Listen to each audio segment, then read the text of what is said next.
روزہ دار اگرچہ مجسم نیکی ہوتا ہے اور اس کے مادی جسم میں ملاکوتی روح بیدار رہتی ہے، جس کی بدولت وہ جھوٹ، غیبت، بد کلامی، اظہار ثانی اور حق تلفی سے محفوظ رہتا ہے یا کم از کم محفوظ رہنے کی کوشش کرتا ہے۔ تاہم بہرحال وہ انسان ہے، فرشتہ نہیں ہے۔ حتی البسا کوشش کے باوجود بھی اس سے بد کلامی بھی ہو سکتی ہے، غیبت بھی ہو سکتی ہے، حق تلفی بھی ہو سکتی ہے، اس کے نتیجہ میں اس کا روزہ ہر طرح کے داغ دھبے سے اور ہر طرح کے نقص اور عیب سے بے باک اور پاک نہیں رہ سکتا۔ تو حضور سید عالم صلی اللہ علیہ وسلم نے اپنی امت کے روزے دار کو ہر طرح کے نقص، عیب اور ہر طرح کی کمی اور کجی سے محفوظ رکھنے کے لیے محبوب دو جہاں صلی اللہ علیہ وسلم نے ایک خاص قسم کا صدقہ دینے کا حکم دیا، جسے اصطلاح شریعت میں صدقۃ الفطر کہتے ہیں اور عرف عام میں فطرانہ کہتے ہیں۔ فطرانہ کے احکام و مسائل جاننے سے پہلے ذرا ہم اس کی وجہ تسمیہ سمجھتے ہیں۔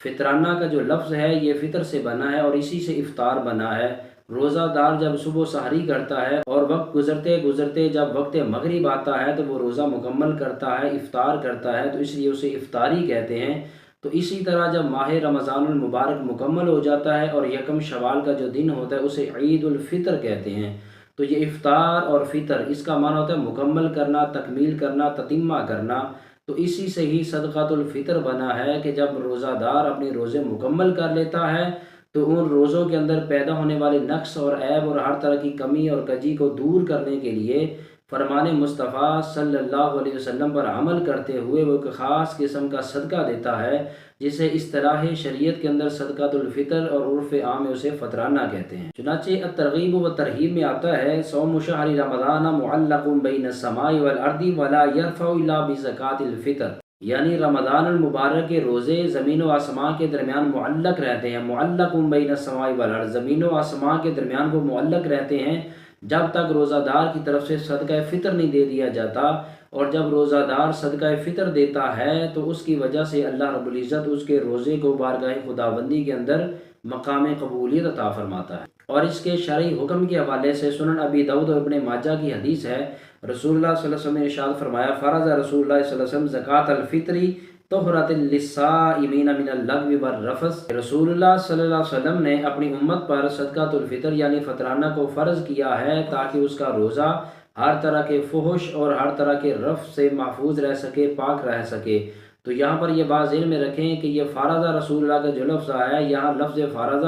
شرعی معنی میں نہیں ہے، یعنی فرض نہیں ہے، بلکہ لغوی معنی کے اعتبار سے واجب کے معنی میں ہے کہ رسول اللہ صلی اللہ علیہ وسلم نے اپنی امت پر صدقہ فطر کو واجب کیا۔ اور اس کے علاوہ رسول اللہ صلی اللہ علیہ وسلم نے اس صدقہ فطر کو طعمۃ المساکین یعنی مساکین کی خوراک بھی بیان کیا ہے کہ صدقہ فطر غرباء اور مساکین تک جب پہنچتا ہے تو ان کے لیے وہ طعمۃ للمساکین، مساکین کی وہ خوراک بنتا ہے، ان کا مقدر بنتا ہے، ان کا نصیب اور ان کا حصہ بنتا ہے۔ یہ رسول اللہ صلی اللہ علیہ وسلم نے فرمایا کہ ہر شخص صدقہ فطر ادا کرے۔ مشکوٰۃ شریف کی حدیث ہے، حضرت ابن عمر رضی اللہ تعالیٰ عنہ اس کے راوی ہیں، امر رسول اللہ صلی اللہ علیہ وسلم بصدقۃ الفطر علی الصغیر والکبیر والحر والعبد ممن تمونون۔ رسول اللہ صلی اللہ علیہ وسلم نے یہ حکم جاری کیا ہے کہ صدقہ فطر ہر چھوٹے کی طرف سے، بڑے کی طرف سے، غلام اور آزاد کی طرف سے ہے۔ اور پھر مشکوٰۃ شریف ایک اور مقام پر عمر بن شعیب رضی اللہ تعالیٰ عنہ وہ روایت کرتے ہیں ان النبی صلی اللہ علیہ وسلم بعث منادیا فی فجاج مکہ الا ان صدقۃ الفطر واجبۃ علی کل مسلم ذکر او انثی حر او عبد صغیر او کبیر۔ حضرت عمر بن شعیب کہتے ہیں کہ فتح مکہ کے بعد رسول اللہ صلی اللہ علیہ وسلم نے مکہ المکرمہ کے اندر یہ منادی کروا دی، اعلان کروا دیا کہ صدقہ فطر مسلمانوں پر واجب ہو چکا ہے، ہر چھوٹے پر، ہر بڑے پر، ہر امیر، ہر غریب، ہر غلام اور ہر آزاد پر صدقہ فطر واجب ہے۔ ان حدیث مبارکہ سے یہ چیز معلوم ہوئی کہ صدقہ فطر یعنی فطرانہ ادا کرنا۔ اور ناظرین گرامی، اس کے ساتھ یہ بھی مسئلہ ذہن نشین کر لیں، جس طرح زکوٰۃ کی ادائیگی کے لیے صاحب نصاب ہونا ضروری ہے، جو صاحب نصاب ہوتا ہے اس پر زکوٰۃ لازم ہوتی ہے، لیکن صدقۃ الفطر کے لیے یعنی فطرانہ کے لیے صاحب نصاب ہونا ضروری نہیں ہے، بلکہ ہر امیر غریب فطرانہ ادا کرے۔ رسول اللہ صلی اللہ علیہ وسلم کا ایک اور فرمان سنن ابی داؤد میں ہے، اما غنیکم فیزکیہ اللہ و اما فقیرکم فیرد علیہ اکثر مما اعطاہ۔ رسول اللہ صلی اللہ علیہ وسلم فرمایا کہ اگر میری امت کا غنی یعنی مالدار شخص اگر صدقہ فطر دے گا، فطرانہ دے گا، تو اس صدقے کے ذریعے اللہ تعالیٰ اس کے مال کو پاک کر دے گا۔ اور فرمایا کہ اگر فقیر ادا کرے گا تو فیرد علیہ اکثر مما اعطاہ،